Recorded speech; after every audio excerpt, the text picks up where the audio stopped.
The New York Islanders' playoff hopes are becoming more of a distant dream, but exactly how slim are their chances right now? We'll break that down and a lot more on today's Locked On Islanders podcast.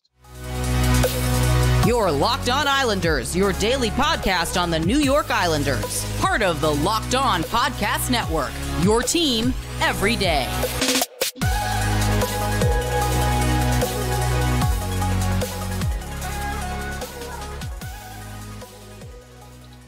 Welcome, everybody, to the Tuesday edition of the Locked On Islanders podcast, part of the Locked On Podcast Network, your team every day. I want to thank everyone who makes Locked On Islanders your first listen every day. Don't forget to subscribe on YouTube or wherever you get your podcasts so you can get new episodes as soon as they drop. Today's episode is brought to you by Game Time. Download the Game Time app, create an account, and use code LOCKEDON for $20 off your first purchase. We've got plenty to discuss on today's show, but first, if there's something Islanders related on your mind, if you have a question, a comment, maybe a topic you'd like us to discuss on a future episode, you can email us at lockedonislanders@gmail.com. And if you leave your first name and where you're from, we're happy to mention you on the show when we talk about whatever's on your mind. You can also follow the show on X at Locked On Isles, and you can follow me, Gil Martin, on X at Ice Wars, NYR vs NYI. We'll keep you up to date on all things Islanders all season long, and I am live tweeting during every Islanders home and road game. So join me for some instant insight and analysis, and it's great to talk a little Islanders hockey with you, game time or anytime. Well, we are coming down to the home stretch of the Islanders season. The team right now is currently in fifth place in the Metropolitan Division. They have 75 points in 71 games. They are 30, 26, and 15, or if you get rid of the loser points that the NHL hands out, they have won 30 games this year while losing 41, while getting 1 point in 15 of those 41 losses. And look, you look at the way things stand as of now, and the Islanders are presently out of the playoffs. They are 4 points behind the Washington Capitals, who right now, if the season ended, hold that last playoff spot with 79 points. And you could say to yourself, well, 4 points, 11 games, you could still get 22 points. It's not that impossible. And ahead of the Capitals, you have the Flyers with 81 points. The Islanders have a game in hand on the Flyers, 6 points back. The Capitals, have a game in hand on the Islanders. So the Capitals have 12 games left. The Islanders have 11. Capitals 4 points ahead. The Red Wings are 3 points ahead of the Islanders, all even as of right now in games played. And just FYI, the Devils are 1 point behind the Islanders. The Sabres are 2 points behind the Islanders. Not only do you have to make up the 4 points, but you have to also finish ahead of the Devils, ahead of the Sabres, ahead of the Red Wings, and then you got to catch either Philadelphia or Washington to make the playoffs. And, you know, I'm always looking at the various computer models and chances, and according to the latest computer models, the Islanders have roughly a 13% chance of reaching the postseason. And look, I know the way this organization thinks. And when I say this organization right now, that means Lou Lamoriello, because he's in charge. And I think while I look on social media and I see lots of people, lots of fans legitimately saying, hey, this team is not playing well. They've lost, what is it now, 7 of their last 8. Time to let the kids come up and let's see what they could do. Let's see what William Dufour, Matthew Maggio, Ruslan Ishkakov, let's see what these kids can do. And, it can't be any worse than what we've seen from these veterans. And I think there is some logic to this. I think there is some logic behind it. But knowing the way the organization works and the way the organization thinks, Lou Lamoriello is not going to give up. And I'll put give up in air quotes if you prefer.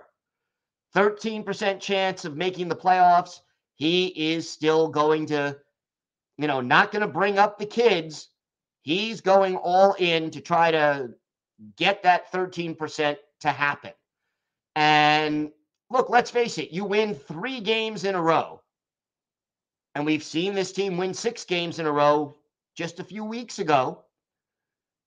You win 3 games in a row, that 13% probably goes up, to 25 or 30%.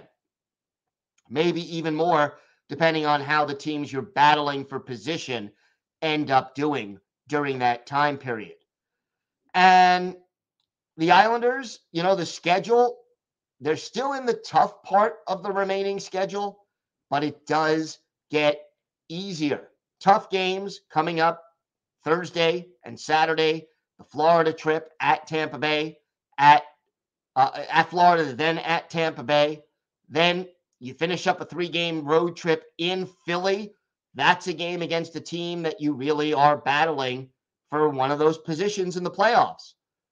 But then it gets easier after Philly. Chicago, Columbus, tough game against Nashville. Not easy to play the Rangers, but then Montreal, the Rangers again, the Devils again, and home against Pittsburgh. After the 2 games in Florida, the Islanders will not leave the Eastern time zone, and their longest trip will be to Columbus. So if you can get through the next, let's say, 3 games, the schedule does get a little easier relatively. But look, let's face this fact. The Islanders, unless they learn how to play consistent hockey, they could have 30 games left. They're not going to make it. You have to play well consistently. You're not going to go 11-0, okay? But out of 11 games, you're going to have to play well at least 8 or 9 of them, and maybe, win 1 or 2. You face one of your Chicagos or your Columbuses, teams that are struggling, and maybe the same way that they beat San Jose and beat Anaheim without playing their A game, you can win 5-2 against a struggling team without playing your best. But you're not going to do that against Florida or Tampa Bay or the Rangers. These are teams you're going to have to bring your A game. If this team cannot find its consistency, boy, there's going to be difficulties. And there's that 13% chance will just get smaller and smaller. So do I expect this team to suddenly, sprout wings and play at an elite level? No. But I can tell you right now, you can call for your Dufours and your Ishkakovs. You can call for them all day till Sunday. I doubt we see any of the kids until this team is mathematically eliminated. We have got a lot more to get to on today's show. We'll talk about the mental side of the game, which is something that is definitely bothering the New York Islanders. Plus, some of the players who have played better under Patrick Roy and some of the players who have had trouble under Patrick Roy. For our Islanders birthday of the day, a member of maybe the most famous brother combination in Islanders history. Let's see if you can guess who that is. We've got all that and more on today's Locked On Islanders podcast. Today's episode is brought to you by Sleeper. Islander fans, regardless of where we are in the standings, I want to remind you that you could win big by playing daily fantasy hockey on Sleeper, the official daily fantasy app of the Locked On NHL Network. Sleeper is our number one choice for daily fantasy sports and especially daily fantasy hockey, because with Sleeper, you can win 100 times your cash in daily fantasy hockey contests. All you have to do is pick whether studs like Horvat, McDavid, or McKinnon will record more or less than their sleeper projections for things like goals, assists, saves, plus, minus, and more in a given game. To win a 100 times bet on Sleeper, you need to correctly predict the outcome of 8 player stats. You heard me, Islander fans. You can win 100 times your money playing daily fantasy hockey with Sleeper. Use promo code LOCKEDONNHL. You'll get up to a $100 match on your first deposit. Terms and conditions apply. That's code LOCKEDONNHL. See Sleeper's terms of use for details and locational availability. Are you watching Fox Sports or ESPN on your TV all day? Have to turn down the volume with all that shouting? Well, make the switch to Locked On Sports today, a free 24/7 sports streaming channel programmed for you every day to bring you the biggest stories without all the screaming. Locked On Sports Today brings you can't-miss analysis, opinions, and news, streaming 24/7 on YouTube or the free Amazon Fire TV channels app. Part of the Locked On Podcast Network, your team every day. So the mental part of this game, and, if you listen to these players, so many of them have been saying it's more mental than physical. And even Patrick Roy, who I have to admit has made some really frustrating and questionable comments over the course of some of his post-game press conferences. Here's what he said. We always have some moments where mentally we're making a mistake or bad coverage. It hurts us at the wrong time. We need to find a way to get that mental side of the game in the right place. And yeah, it's definitely an issue. It's been an issue, but it's definitely not something that has gone away consistently with this coaching change. And look, under Patrick Roy, this team is 11-11-4. 500, NHL 500. They have basically played 26 games. They've won 11. Not a playoff pace. And, you would hope that the way Patrick Roy is so emotional and fiery, you would have thought, okay, he's going to basically get more out of this team. And while it did seem to be that way, it's not consistent.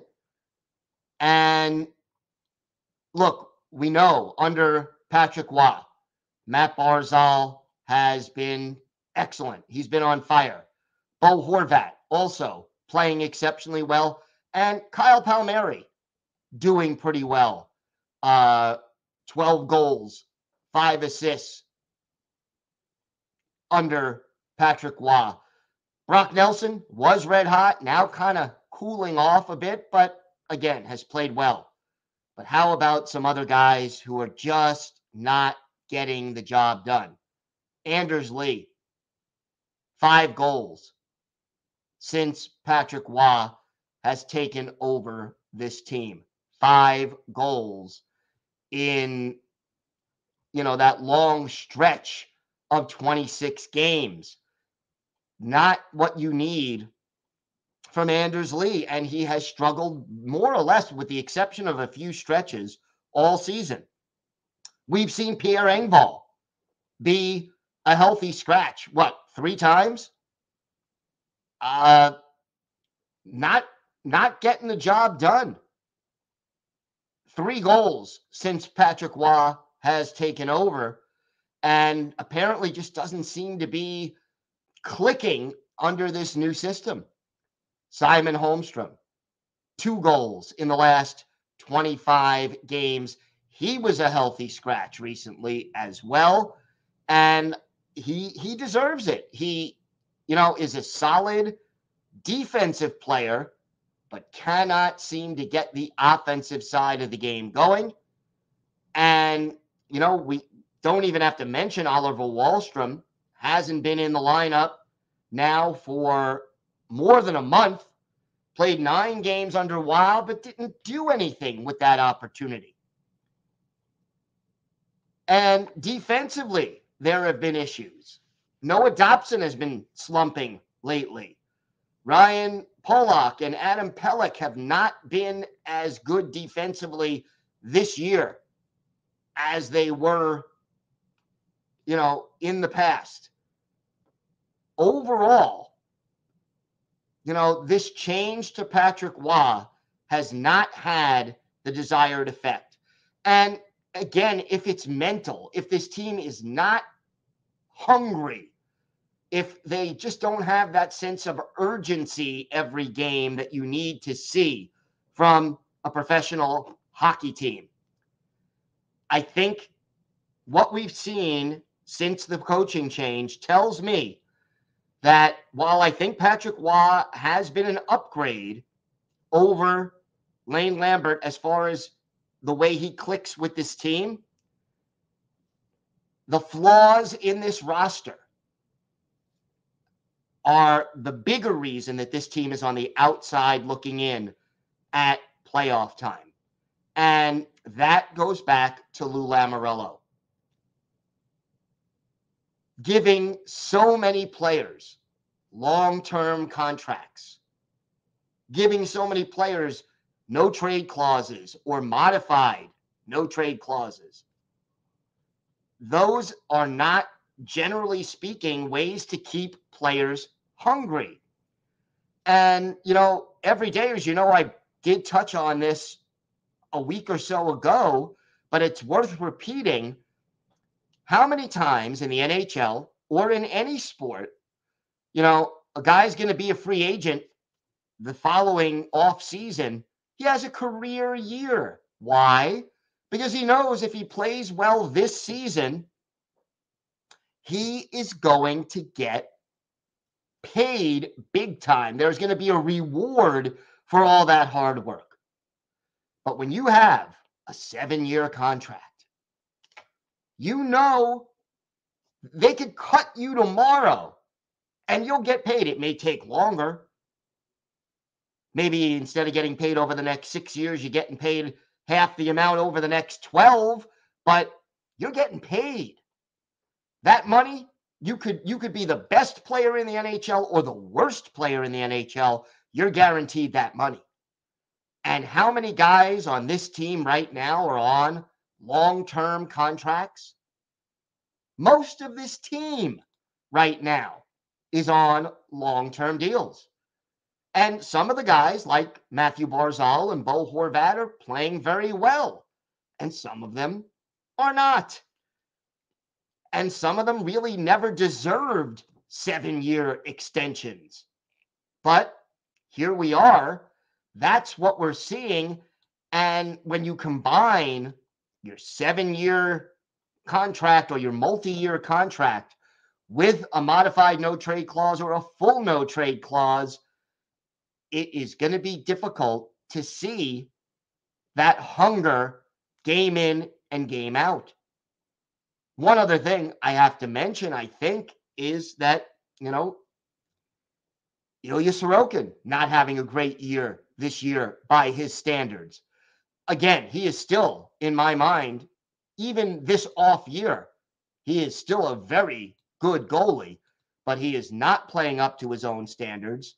And that has to change. Look, everybody has an off year now and again, but the best players, the stars, the superstars, they, 5 years out of 6, they're going to have a great year, and their off year is still pretty good for everyone else. So Sorokin, he's got to answer the bell. I can tell you right now, the Islanders won't make the playoffs if he doesn't. But I can also tell you right now that he has to, next year, that big extension kicks in and his salary goes from its current rate, which is a very reasonable and team friendly salary, and all of a sudden it's going to go up substantially from $4 million to $8.25 million. It's going to double, more than double. He has got to earn that money starting next year, where the Islanders are paying a lot of money and not going to be getting the production they expected from their franchise goalie. We have got more to get to on today's show, and we will expand on some of these issues. Also, we'll have the latest on Anders Lee and our Islanders birthday of the day. All that and more still to come on today's Locked On Islanders podcast.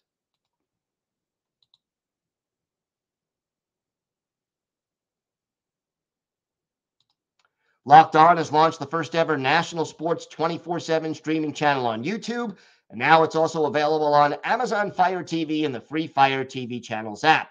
Locked On Sports Today is here for you 24/7, covering the top sports stories of the day with the local experts of Locked On, plus our national shows covering every league.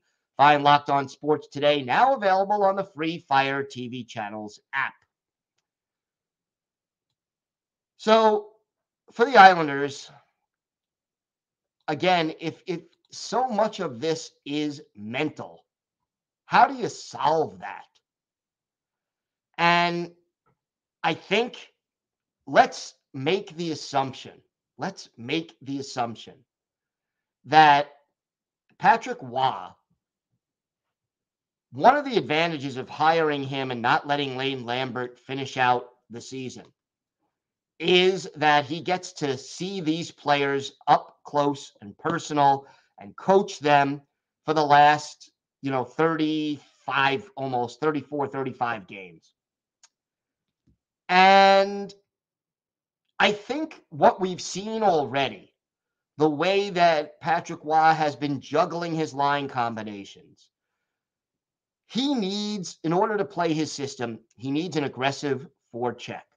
He needs a team that is going to hustle, that has a little more speed and a little more physicality than what this team presently has to offer. I talked earlier about Pierre Engvall and Simon Holmstrom. And I'm not knocking these guys necessarily. They can be useful role players on many teams. But I don't think, because of their lack of physicality, that they really fit in very well to Patrick Roy's system. And I don't think it's a surprise that they are two of the players who have struggled since Roy took over as coach. Because, look, not every player is going to be physical. That's not everybody's A game. But if you look at the numbers over the course of the season, right now, hits, Pierre Engvall in 64 games has 22 hits. That is approximately one hit every 3 games. Simon Holmstrom, 69 games so far this year, 15 hits. Now, again, not every player has to be physical, okay? Mike Bossy was not a physical player, but Mike Bossy more than made up for it by scoring 60 goals every year, okay? You don't need all 18 players dressing to be physical, but to avoid physicality entirely, or, to throw one hit every 3 games, that's not going to get it done in this system. So the question now becomes, and this may be the ultimate big question that the Islanders have to ask themselves this offseason. If this roster, the way it's presently put together, is not good enough to really maximize Patrick Roy's system, what can be done to change that. And look, Pierre Engvall, he's got 6 more years on his contract. I don't think too many teams are eager to take him on for 6 more years for a guy who basically has 22 points and 8 goals and 22 points in 64 games. Simon Holmstrom, again, he's a useful guy, but if he doesn't fit into the scheme of this team, maybe you try to move him in the offseason. But that's not the solution. The solution has to be moving some of the guys who free up cap space to bring in talented guys. And ultimately, the problems with this team comes down to roster construction and the way this team is built. They don't have 6 top 6 forwards on this roster right now. At most they have 4. And they don't have enough scoring in the bottom 6 to make up for it. So changes have to come. The question is, if Lou Lamoriello remains GM, would he make changes? And I tend to think they would not be significant changes. And that ends up being on ownership. Does ownership see that Patrick Waugh needs certain types of players and Lou Lamoriello isn't getting him those players? Does management see that right now this team appears to be at a dead end where they have an aging roster? They have diminishing returns on a lot of these guys not living up to their contracts. They have no trade clauses or not modified no trade clauses. They're not earning the money they're being paid. And as this team ages, some of these guys, their returns will only diminish further. So does management ownership say to Lou Lamoriello, either you change course or we move on from you? Or do they just say, in Lou we trust, and keep going? Those are going to be some of the biggest questions facing this team in the offseason, unless by some miracle they not only make the playoffs, but win a couple of rounds. And that is an even longer shot than 13%. Time now for our Islanders birthday of the day. And, well, Monday would have been the 75th birthday of former Islanders defenseman Jean Potvin. The Ottawa native, 5'11", 188 pounds, made his NHL debut with the LA Kings in 1970-71, later played for the Flyers, and was traded to the Islanders for Terry Crisp late in the 72-73 season. He was traded specifically so that the Islanders could attract Dennis Potvin. And Jean Potvin stayed with the team through the 76-77 season, went on to play in 77-78, traded to the Cleveland Barons, but returned for 79-80 and was a member of the first 2 Stanley Cup winning teams before becoming a broadcaster for the Islanders, where he worked for many years on the radio and did a great job. Unfortunately, we lost Jean Potvin a couple of years ago now, but his best game as an Islander is easy to pinpoint. And to me, this is the ultimate Potvin game. January 22nd, 1976, a home game for the Islanders at the Nassau Veterans Memorial Coliseum. Bring in the Detroit Red Wings, Peter McDuffie, the goalie for Detroit, Billy Smith, the goalie for the Islanders. And in this game, the Potvin brothers shine. Jean Potvin and Dennis Potvin both have 4-point nights. Dennis with 2 goals and 2 assists. Jean Potvin gets his game going, setting up his brother Dennis in the first period to tie the game at 1-1. Then, on the power play in the second period, Jean Potvin scores from Dennis Potvin and J.P. Parise to make it 3-1 Islanders. He scores again late in the period, his 9th of the year, from Dave Lewis and J.P. Parise. And then on the power play, just 45 seconds after the second goal, he completes the hat trick. Dennis Potvin and Jude Drouin with the assists. And, oh, yeah, 3 goals, 1 assist, the only career hat trick for Jean Potvin. A great guy who was great to talk hockey with, had some great stories when I interviewed him for my book, Ice Wars, and just really missed among the Islander family. Jean Potvin is our Islanders' birthday of the day.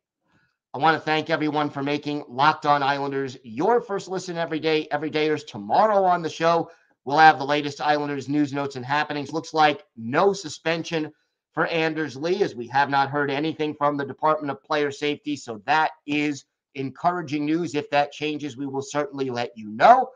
And we will also have the latest Islanders news, notes, and happenings. Until then, have a great day, everybody. Stay safe. And of course, let's go Islanders.